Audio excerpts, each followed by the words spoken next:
সেদিন আমরা বাবাইকে নিয়ে বের হয়েছিলাম বাবাইয়ের কিছু জিনিসপত্র কেনার জন্য।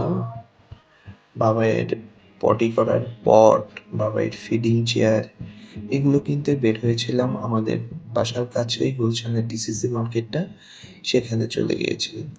ডিসিসি মার্কেটে বাচ্চাদের জিনিসপত্র মোটামুটি ভালোই পাওয়া যায়, দামটা হয়তো মোটামুটি এই রেঞ্জেই থাকে। কিন্তু বাসার কাছাকাছি হয়ে আমরা ডিসিসি মার্কেটে গেলাম রিক্সায়। তো দেখতে দেখতে চলে আসলাম ডিসিসি মার্কেটে।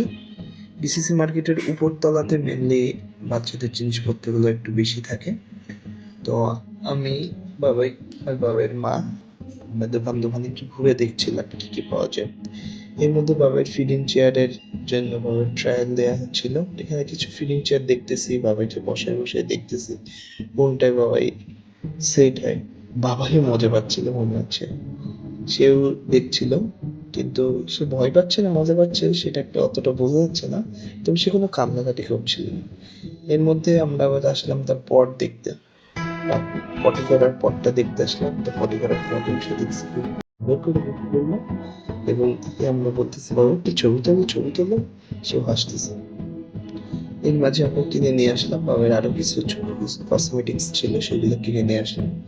কিনে বাসায় চলে এসে বাবাকে ওইগুলো দিয়েছি, বাবাই খেলতেছে।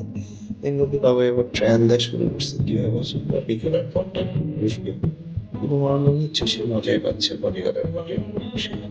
আর ফিডিং চেয়ারটা আমরা কিনতে গিয়েছিলাম, কিন্তু সেখানে তুলনামূলক দামটা একটু বেশি হওয়ার কারণে আমরা ওটা কিনতে পারি নাই। আমরা পরে সেটা অনলাইন অর্ডার দিয়েছি। আমরা তাদের পরের একটা ভিডিওতে দেখাবো যে কোন ফিডিং চেয়ারটা কিনলাম এবং কিভাবে সেট করলাম।